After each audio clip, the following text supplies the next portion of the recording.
with a view from sitting on the fence. This is Old Mate's Non-Tech channel.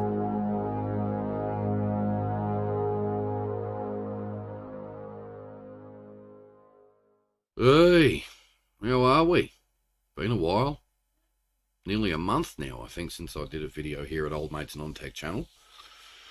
And being a Monday morning, bit of Monday-itis, we are sitting on the fence here at Old Mate's Non-Tech channel. Bit of a Monday morning rant, because, well, I mentioned this over on my main channel vlog yesterday, that the government was releasing plans to lift the lockdown around Melbourne and various parts of regional Victoria, and banking the vax against freedom. Talk about vaccination apartheid in Victoria.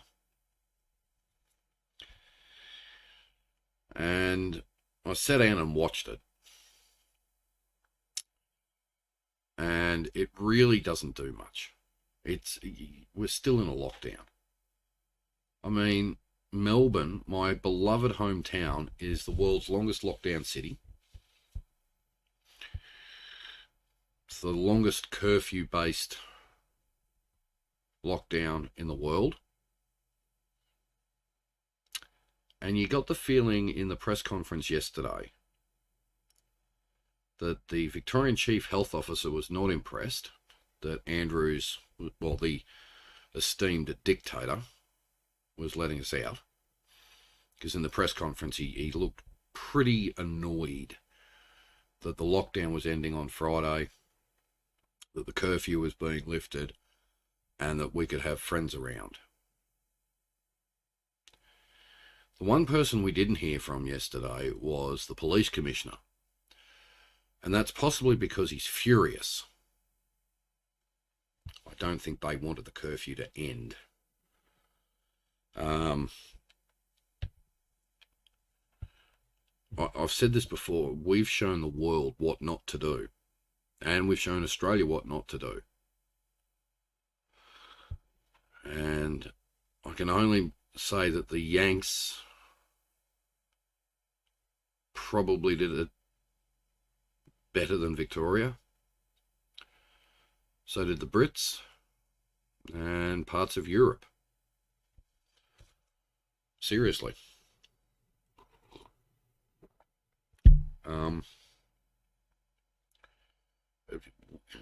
There's not a lot to smile about here. Like, you get these people on Twitter, right, saying that Daniel Andrews has done the best job in the world. He prevented 10,000 deaths. Okay, sure, but he's killed the state. There ain't a lot to smile about here, and you had bloody Andrews yesterday smiling from ear to ear about how good things were.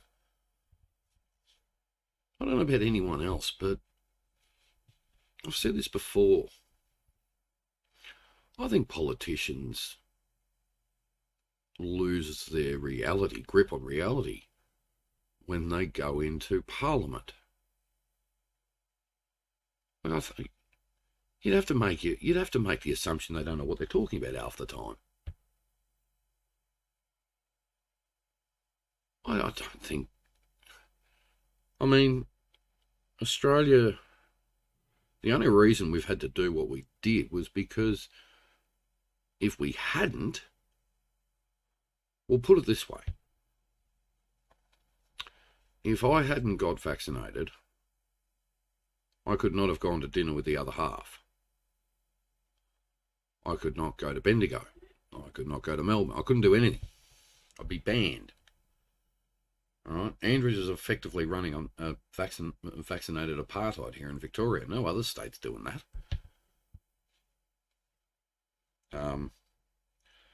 So the lockdown's ending in Melbourne. Doesn't change much for them. It just means they can go around Melbourne. They can't come to regional Victoria, technically. We can't go into Melbourne, technically.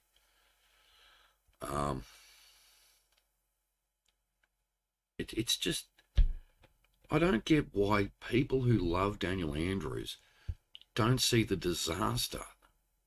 Can they not see the economic damage? Can they not see the social damage?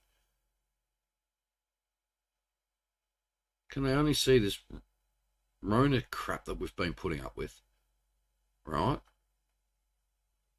And they're on the whole, he saved so many lives. Yeah, he might have saved lives. The state's fucked. The economy's stuffed. Our entire culture is smashed. And now, I'm going to come out and say this. We're not a country. Instead of this being a health issue, it's turned into political backstabbing. You got state against state now. We're no longer a country. We're independent systems in a continent now. And Victoria's ostracised. Every state is shut their borders to us. Right? And yet, Daniel Andrews doesn't get it. I love the fact that he drops in the occasional our state and our country. All about Victoria and then Australia. I'm sorry. Just because you save tens of thousands of lives doesn't mean you've done a great job. Although, let's face it, no one's done the best job. No one has. I don't care what side of the political aisle you're on. No one has done a good job. But we've done the worst. We've got the highest infectivity and the highest death toll in the country. But we're no longer a country. You've got politicians riling up voters against the rest of the country. Mark McGowan is riling up the West against us, the rest of the country. Queensland's riling up Queenslanders against the rest of the country. I'm sorry, but are we Australian? Or are we now just independent people who don't give a stuff about our own country? We are divided like fuck, and no politician seems to get it.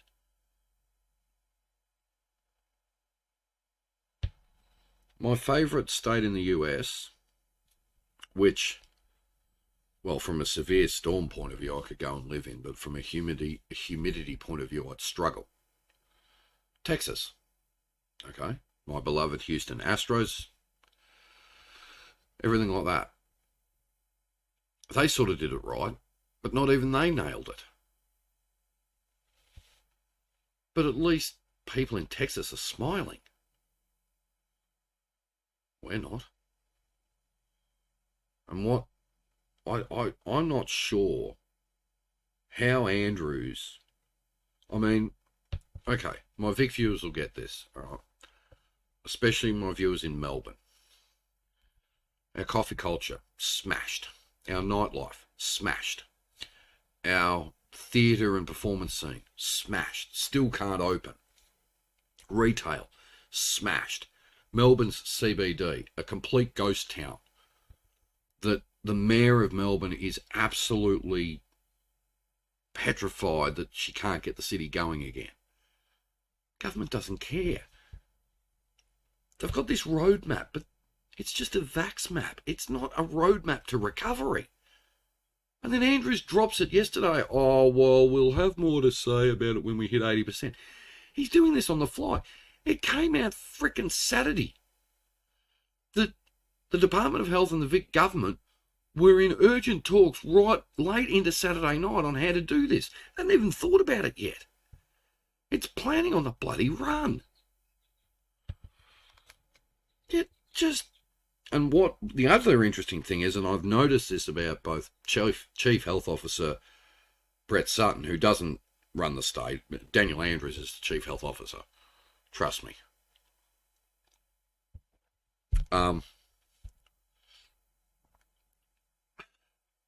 They don't know what they're doing. This is not something you should just be planning 2 nights before. They keep saying to the public, oh, there's plenty of work being done, plenty of work. They don't tell us what the work is. Having said that, yes, you've got to accept politicians never tell the public what's going on. They don't have to deal with it. We do.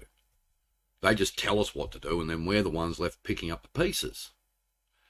That's what's happening here in Victoria. New South Wales. They have a recovery plan now. It was released when they came out, or prior to them coming out on, right, this is how we're going to recover society.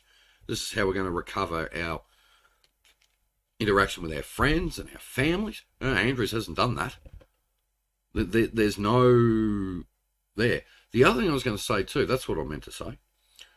Cave syndrome. I mentioned this in my last rant that the US had seen a rise in cases of cave syndrome where people have been locked up for so long they don't want to leave their houses. Do you know the funny thing? Andrews and Suttin don't believe that exists. Because they're like, well, the minute the curfew's lifted and Victorians can move, everyone will go. I'm not so sure. Especially those who suffer with some social anxiety issues or maybe a bit of agoraphobia are going to be worse. They don't believe it even exists. You've only got to look in the US. My US viewers may be able to tell me this. I don't know how many states in the US are suffering this issue. I think there's a couple of Republican states that have got the problem and a few Democratic states where incidents of cave syndrome have skyrocketed and they're really struggling with it, right? The problem is, how can you not accept something that is actually accepted in the medical fraternity? This is coming from a leader of a state who says he follows science. Well, if he follows science, why doesn't he recognise cave syndrome? I mean, for fuck's sake, if you're one of these people who supposedly follows the science, how do you intend on convincing people who may be suffering from consistent lockdown that, hey, come on, get involved in society? It's going to be very difficult. I've always said that Australia should get closer to the US just because our values are pretty much the same. And our distrust of China, but that's a different story. I just don't get it. I honestly do not get it. I can't understand why Andrews and Suttin and Foley, Palace and all these people won't tell Victorians what they're working on. It's all just to say, oh, there's a ton of work going on. When we have an announcement, we'll make it. Well, how about you tell us what's going on? But that's wishful thinking because you're asking a politician to tell the public what's going on. They don't tell them to tell the public what's going on until it gets leaked in the media about 12 hours prior.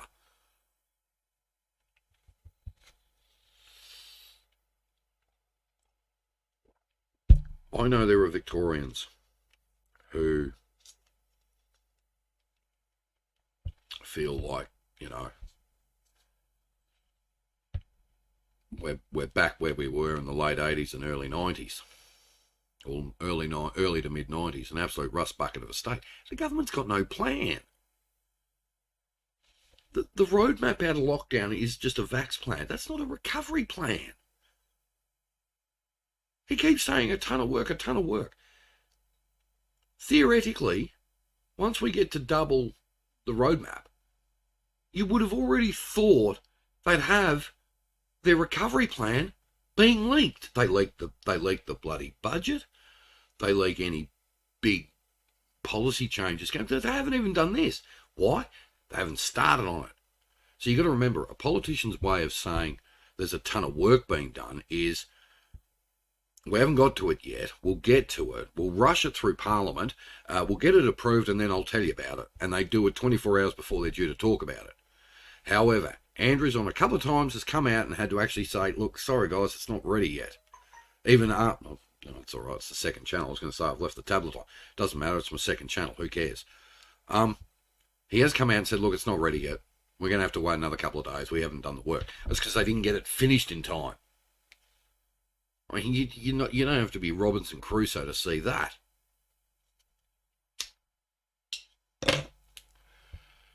I cannot fathom that it is policy on the run here in Victoria. It's reactionary policy. It's like, oh shit, we've got a problem. Well, let's do something now. The Chief Health Officer knows exactly what's going on.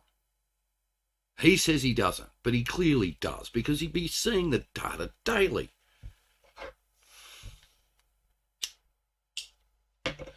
But we have not heard from Shane Patton, the police commissioner, on the lifting of the lockdown, the lifting of the curfew. I would assume he's furious, really aggro about it. Sutton was definitely not impressed. Andrews has this habit. He'll say something good, and then he'll just pivot and grind the bad stuff into you. I mean, the prick's a narcissist. He seriously believes, and I mean, I don't understand his backers here. He'll win the next election. He doesn't even have to campaign next year. He's got the election in the bag. Well, there are areas of Victoria right now that don't want him in power next year. Both moderate Labor and Liberal National.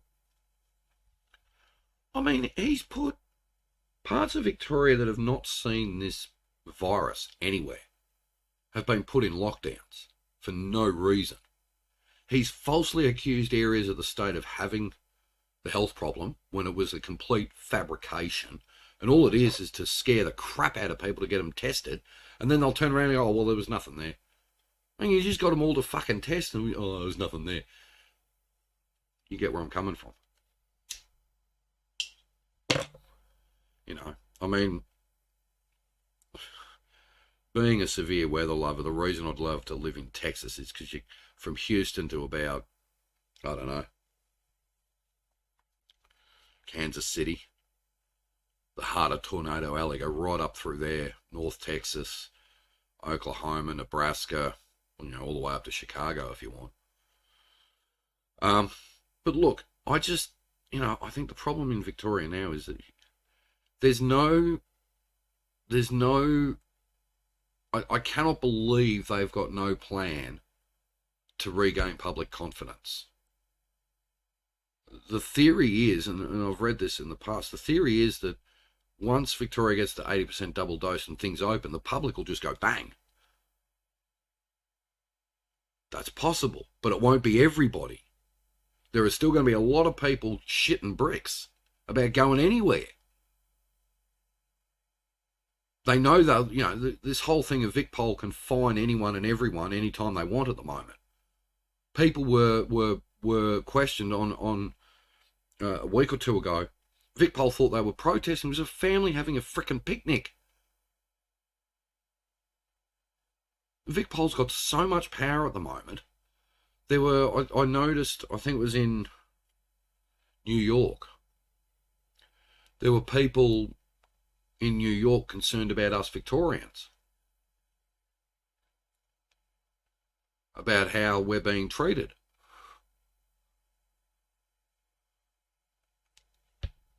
What do you do? Christ, if you've got the Americans concerned about us Victorians, it must say, hey, Andrews, you're starting to make international headlines that's not going to help Victoria's reputation. He doesn't care about Victoria. He's adamant that once the lockdown lifts and once the borders open, people will come flooding back to Victoria. Not if there's the threat of ongoing lockdowns, they're not, which Brett Sutton intimated. Targeted lockdowns. Let me tell you how a targeted lockdown works in Victoria. The entire council area gets shut down for 7 to 14 to 21 days. That is targeted. It's not a suburb. It's the entire council area, the entire local government. Right? So, for example, Geelong. Say next year we have an outbreak of 21 cases. The entire of Metro Geelong and most of the Bellarine Peninsula will be shut down. Because that's how Victoria deals with it. They shut down. They don't try and isolate the pocket. They just shut it down. Who's going to come to a state under the threat of ongoing lockdowns? Andrews keeps saying, I'm following the national plan, the national plan. He's following it until he gets to 80%. Then he'll go off on his own mantra. But I can tell you one thing. By November next year, when the state election's due, he'll want to make sure that there's no outbreaks, there's no lockdowns, and he'll want to make sure, and he'll do everything he can, because he's a narcissist and he's power hungry, He's going to do everything he can to make sure that by November next year, we're a happy state. What, you reckon the recovery's going to be done and dusted inside 12 months? You reckon you can put smiles back on people's faces, get the economy moving inside 12 months, have us back to pre-2019? You're joking. That's why I never got into politics. Because I see the world. If you take everything on face value at the moment, like if I was to take my state on the face value it is at the moment, you'd be well inside the ballpark saying, yep, we're fucked. Our international reputation is shot. There's no plan to fix that either. A ton of work's being done. Yeah, well, what work? Oh, we can't tell you now. The reason I can't tell you is they're not doing it. Like, can anyone think of a politician who's actually honest? Can anyone think of a politician, a career politician that is, who actually says what they're doing? Can anyone think of a career politician who's not a narcissist? Who's not egocentric? Can anyone think of a career politician who actually knows what's going on Main Street?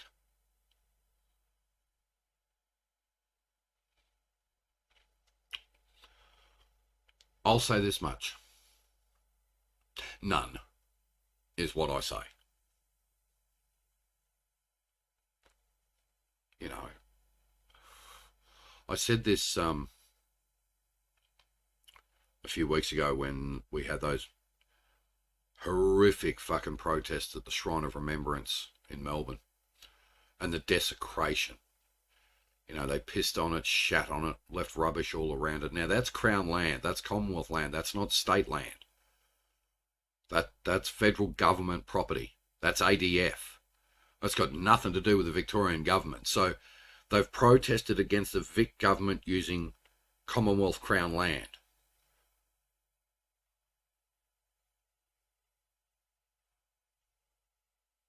That backfired on them.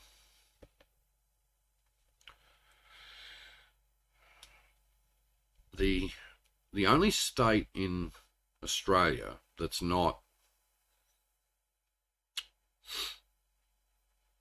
actually able to live with this virus, apparently, or at least seem to be able to control it to the point they can open, is New South Wales. Now, Dan Andrews knows that every news service, newspaper in Victoria tells Victorians what's going on around the country. And with Melbourne and Sydney's close economic links, business links, and media links, more so than the rest of the country, he knows Melburnians and Victorians are seeing what's going on in New South Wales. I don't see us being as happy as them. If he has a plan to do that, why doesn't he tell Victorians what? Part of the reason is his mantra of, we can't start recovery until we have health under control, which means the night before he's announcing the 80% mark, the night before they'll work on it. That's what they do. The night before things change, they start the meeting at 8 a.m. in the morning, they finish somewhere around midnight, and by 11 o'clock the next morning, they're out in front of the media. It's rare you see Andrews and Sutton together at the moment. Andrews is likely to get dumped into this corruption inquiry because he's been backing a corrupt parliamentarian. That's not a good look if you're the Premier. Of course, he's going, oh, no one cares what I did. What you did, this is how, in politics, what you've done previously sets you up for now. If you're corrupt then, what's to say you're not corrupt now? So it stands to reason a little bit, doesn't it? I just think it's insane. I mean, my beloved state of Victoria is smashed to pieces, and there's no plan. A ton of work is being done. if a ton of work is being done, surely to God you can give the public the framework of the work that's being done instead of dumping it on them 12 hours beforehand. You know, our events community is smashed, and he's saying to you, just hang on a little bit longer and then we'll have some stuff for you. That's what he said yesterday. If they just need to hang on a little bit longer, and then we'll have more announcements to make that should make them happy. Hey, Andrews,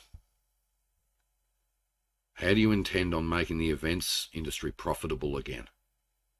How do you intend on convincing people to go to our performance culture if they know they're only a day away from another lockdown? You can't build public confidence under the threat of ongoing lockdowns. Now, he's saying he's delivering the national plan. Once he delivers the national plan, you're not supposed to have lockdowns. We know in this state the only way to deal with the problem is shut down. I will guarantee you we have got another lockdown, 2 lockdowns before Christmas.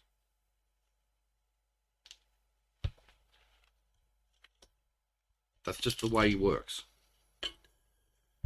So, you know, I'm fed up with the lockdowns. I'm fed up with being effectively told where I can go, when I can go, what I can do, when I can do it. I know there's a health issue, but Christ, can we have a bit of realism? The other half and I, fully double vaxxed. Yet we're still treated the same as the unvaxxed at the moment. Oh, I don't understand. You know, he claims our lockdowns and curfews bought us time. I'd like to know what Shane Patton, the Police Commissioner of Victoria, thinks about ending the curfew. Because right now, Victoria Police has so much power. They are able to fine you on suspicion of protesting. They are able to fine you on being out in Melbourne. They've had an absolute ball at night because they've made so much fucking money for the government, it's not funny. I guarantee you Patton would have been shitting bricks. He would have been screaming not to end the curfew. And he won't be impressed on Thursday night. He'll be very unimpressed. Do you know the stupid thing? That the curfew on Thursday night finishes at 11:59 p.m. It's only in for 2 hours.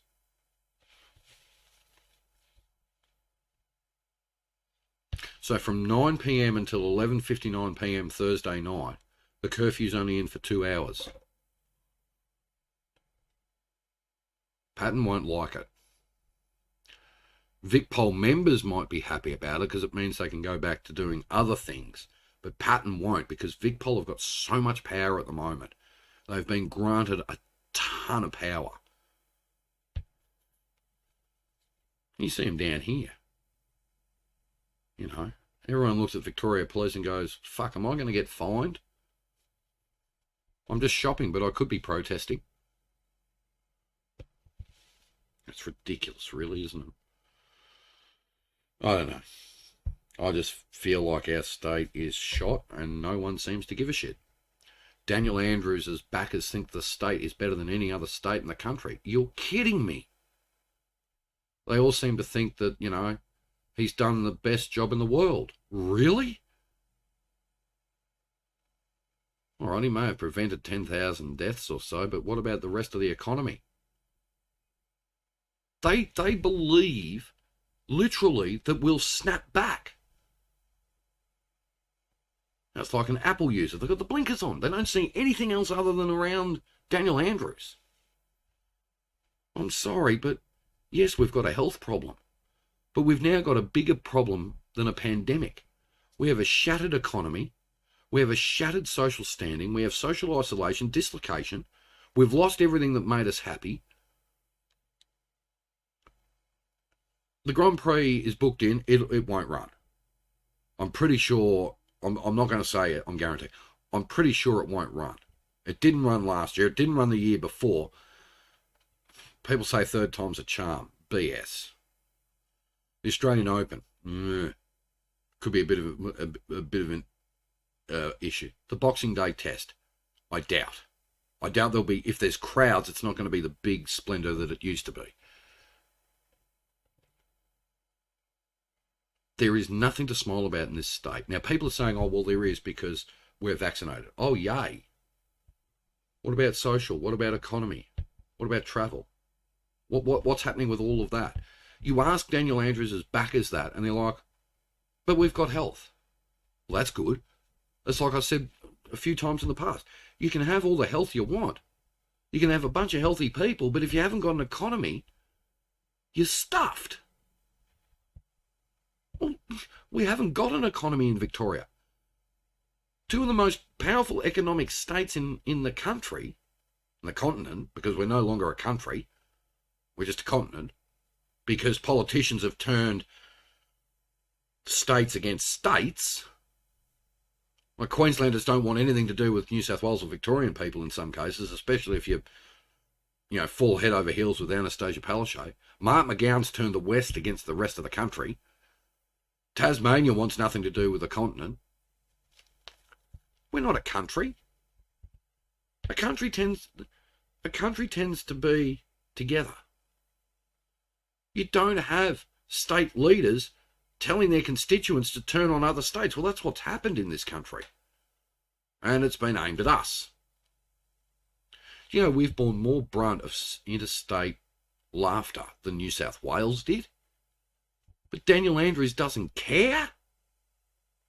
So other states are ripping on us, and he's just like, Victorians have stood up to the challenge. We're battered and fucking bruised. But you can't tell him that. The guy's an arrogant pig who's only in it for what he can get out of it. And he's got so much power and narcissism in him now that he's just like, oh, I'll fix the state. To the Daniel Andrews backers, here's a dose of reality for you. We haven't had the death toll, but we've had a pretty big death toll. We've had an enormous infectivity rate. Yes, all right, he may have saved lives and got us through this part of it. We might have health. We have nothing else. Are you blind? The economy is smashed. Social dislocation, social isolation, possible increases in cave syndrome. We've got Stockholm syndrome going around the state. Can you not see this? Can you not see the damage outside of this pandemic? The catastrophic damage done to what was a proud, happy state? If his backers are happy, are they only happy because of the death toll didn't skyrocket? Is that the only thing they're happy about? Fantastic. What about the economy? I've said this before. Sure, once you fix the health problem, that's great. But that doesn't solve the issue. You fix the health problem. If you haven't got an economy, what have you got? Nothing. Not a thing. The other half and I were supposed to get married this year. Yeah, that got canned. For two reasons. One, it would have been illegal. And two, we couldn't have everyone there. I had a friend of mine pass away earlier this year. I couldn't go to his funeral. There's a guy I've known since 1996, 7. I couldn't go to his funeral. It was illegal for me. There's also no plan from the government for those of people who have lost loved ones and friends to be able to come together for a memorial. It's illegal.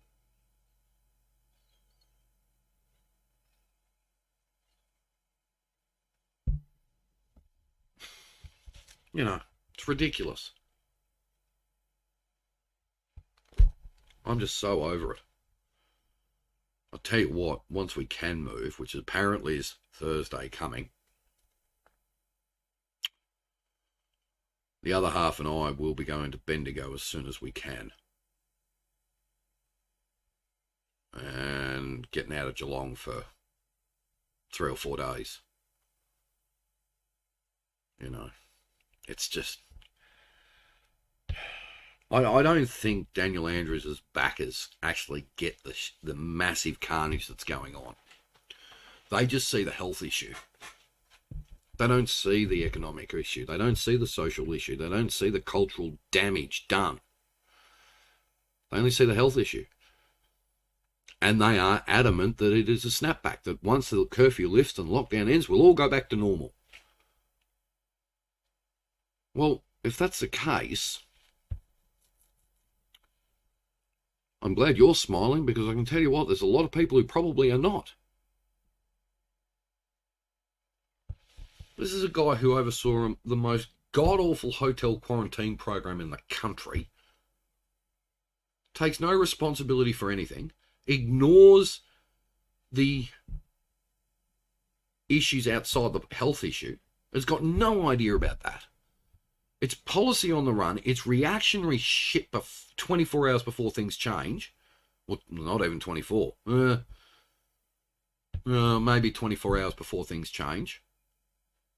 And you got his backers who are like, oh, Daniel Andrews has done the best job in the world. He's done better than any other leader in the entire global community. Huh? Really? Yeah, but he's done a fantastic job. He's the best leader in the world. The whole world should lead like Daniel Andrews.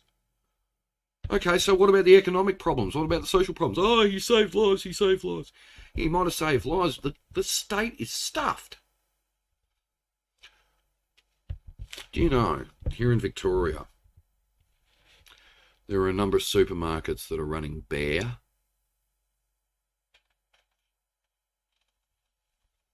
Oh, Victoria's in the best position in the country. We're all saved. Really? This is what his backers are saying. These are what the people who are head over heels in love with Daniel Andrews are saying. He's done the best job. He's done better than any other leader in the entire world. He's saved the state from what? Ridicule by the rest of the country? Oh, we don't care about the rest of the country. He saved our lives. He saved our lives. Yeah, great. What about the economy? He saved our lives. What about the social isolation? Saved our lives. Yeah, that's all well and good. I do know that moderate Labor here in Victoria, because Daniel Andrews is fairly hard socialist left. Right? He's trying to pull Labor further left, a long way left. Now, the problem is, once you go too far left, people tend to snap right. It happened in 1992. So here's the deal. Moderate Labor is furious with the left here in Victoria. All right, because a number of moderate Labor members are in line to lose their seats because of what's been going on. How can people in this state enjoy being yelled at and being blamed for what's happened? How can people sit there and say that the government is in no way, shape or form responsible? Daniel Andrews' backers say this. They're like, oh, he's not responsible. It's all our fault, all our fault. So the government has no responsibility in all of this. What a load of shit. I'm sorry, that is garbage. He oversaw a rotten hotel quarantine scheme. He set up a dodgy security firm setup that failed dramatically. He took no responsibility for the stuff up. He made a minor, oh, sorry, we sort of buggered things up. We've had 3 deadly waves in this state, more than any other state in the country, continent, because we're not a country anymore, right? And yet you've got his backers who are like, oh, he saved all of us, he saved all of us. But they don't get the economic fallout, they don't get the social fallout, they don't get the fact that Victoria lost everything. This is what I'm saying. You can have health, all right? You get a health problem under control, you've got a health problem sorted out. But then if you haven't got an economy, you've got a pandemic of what? You may have got the health pandemic sorted out, then you've got a confidence pandemic, an economic pandemic, a social pandemic. There's no vaccine for them, you idiots. You know, they don't see that. I'm a centrist when it comes to politics. All right. I do believe that you should allow business to do what business does, but they do need certain framework. Moderate Labor's framework is close to Liberal, National Coalition, except it's slightly more unionistic. Labor left is all about socialism in this state, and around the country in some cases as well. But how can you have a leader like Andrews and his backers believing he's done the best job in the world? Here's a reality check. No leader of a government anywhere in the world has done the best job. No leader. So here you are, Andrews, as backers. He may have solved the health problem. Social dislocation, isolation, economic catastrophe in this state. We have lost everything. Our culture's gone. And you seriously think Daniel Andrews did the best job? Just like him, you have no idea how to fix the problem. And they don't believe, and I saw this on Twitter. I created a bit of a shitstorm on Twitter to see if I could get some of his backers to arc up, and they did. About how, we have health. Yeah, we've got health. What about the economy and the social problems? One tweet was, well, we fixed that. And it's the same line he says. You get the health system under control, then we start recovery. Where's the plan? Well, we haven't got one yet. Oh, no shit. Ridiculous. Anyway, there we go. Bit of a Monday morning rant here at Old Mates Non-Tech channel, sitting on the fence. Anyway, I'll have more videos over on the main channel.